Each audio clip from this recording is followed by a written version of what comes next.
Assalamualaikum warahmatullahi wabarakatuh. Halo teman-teman, selamat datang di video pembelajaran kimia. Kali ini materi yang akan kita bahas yaitu sistem koloid. Oh ya, bagaimana kabar teman-teman hari ini? Semoga dalam keadaan sehat walafiat semua ya.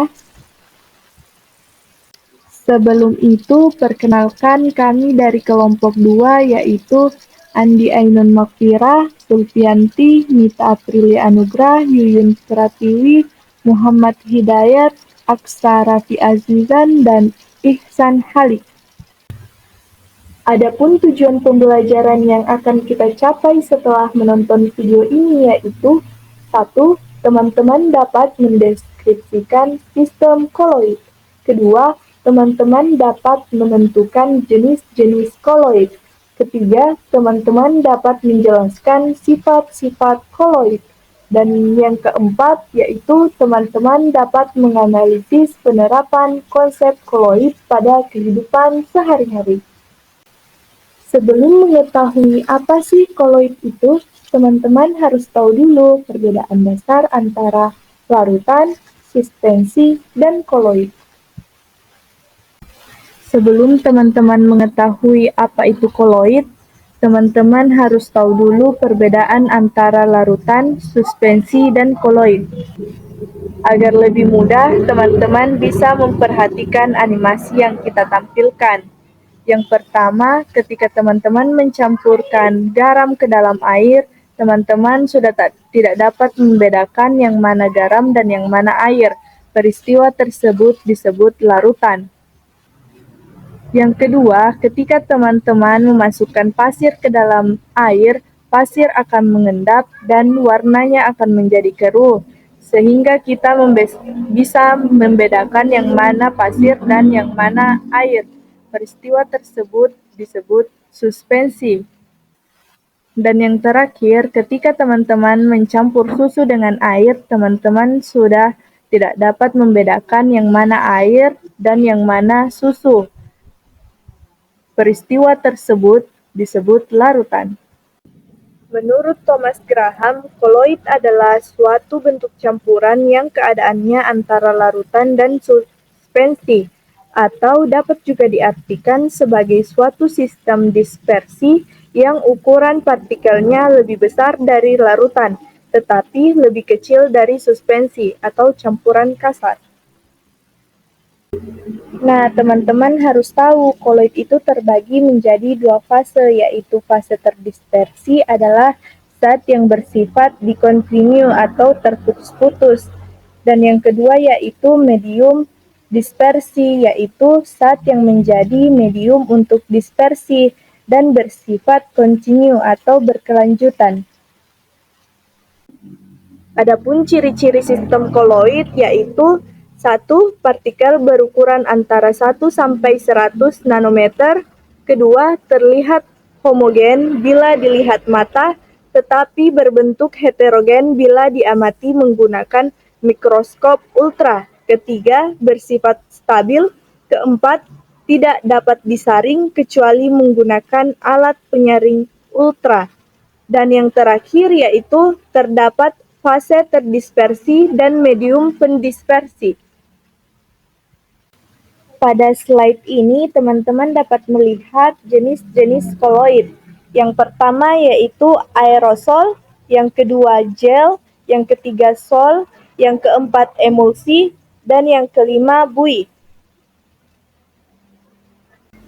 Contoh koloid jenis aerosol yaitu kabut dan asap rokok. Contoh koloid jenis gel yaitu Nutrijel atau agar-agar dan Yupi.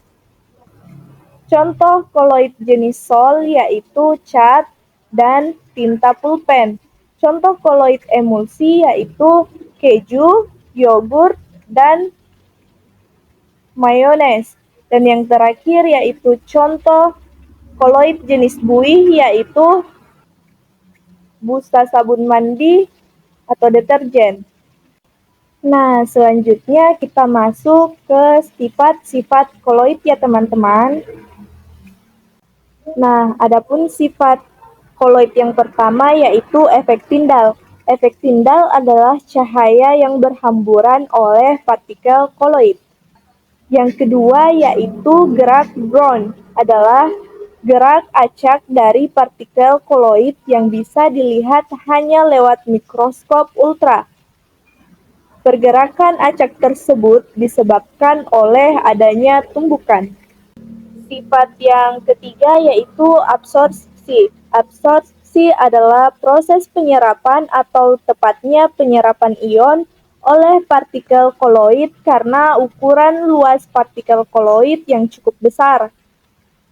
Sifat yang keempat yaitu koagulasi koloid, merupakan pengumpulan partikel koloid karena koloid mengandung muatan yang dinetralkan. Teman-teman bisa melihat contoh pada gambar yang ditampilkan di slide ini. Sifat kelima yaitu dialisis, adalah pemurnian koloid agar bebas dari ion-ion pengganggu. Contoh pengaplikasiannya adalah proses cuci darah alias hemodialisis. Sifat keenam yaitu elektroforesis, adalah pergerakan partikel koloid di dalam medan listrik karena adanya muatan yang terkandung di dalam partikel koloid tersebut. Sifat ketujuh yaitu koloid pelindung, dan sifat yang terakhir adalah koloid liofil dan liofot. Sifat ini dapat ditemukan dalam sol yang terbagi jadi dua jenis, yaitu liofil dan liofob. Nah, tak dirasa kita telah sampai ke tahap pembuatan koloid ya teman-teman. Nah, di sini kita menggunakan salad buah sebagai contoh pembuatan koloid.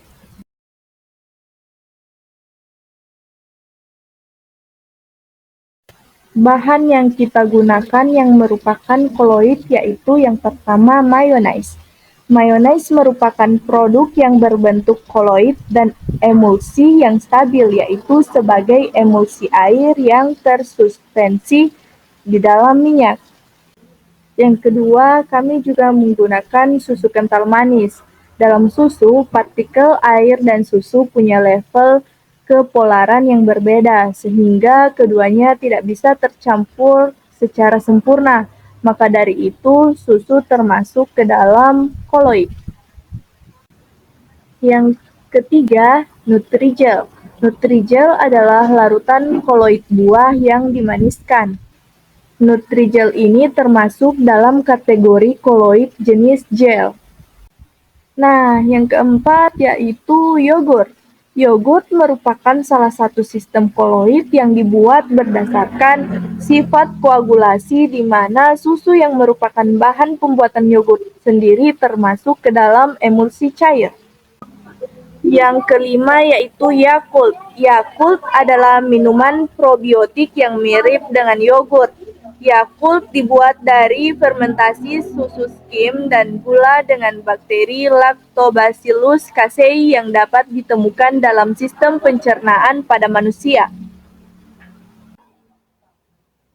Kita juga menggunakan nata de coco. Nata de coco merupakan hasil dari fermentasi dari air kelapa.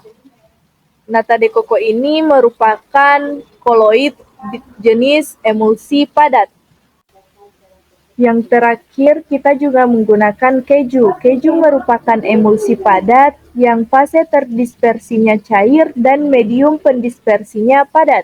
Oleh karena itu, keju merupakan sistem koloid cair dalam padat. Nah, buah-buahan yang kita gunakan dalam membuat salad buah yaitu ada semangka, jeruk, anggur, dan apel. Nah, silahkan teman-teman menonton cara pembuatan salad buah yang kami lakukan. Oh iya teman-teman, jangan lupa mencuci tangan ya. Cara yang pertama, masukkan Nutrijel, lalu tambahkan sedikit gula, setelah itu masak di api yang sedang.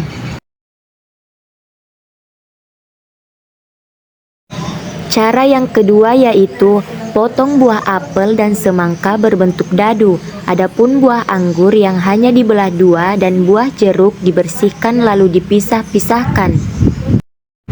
Cara yang ketiga yaitu campurkan mayones, susu, Yakult, dan yogurt ke dalam wadah. Lalu aduk hingga bahan tercampur rata. Lalu cara yang keempat yaitu parut keju dan jadikan topping. Nah, cara yang terakhir yaitu campurkan semua bahan satu persatu ke dalam wadah.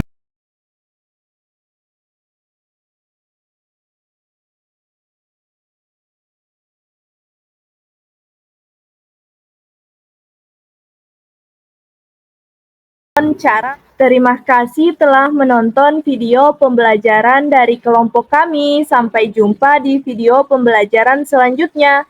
Wassalamualaikum warahmatullahi wabarakatuh.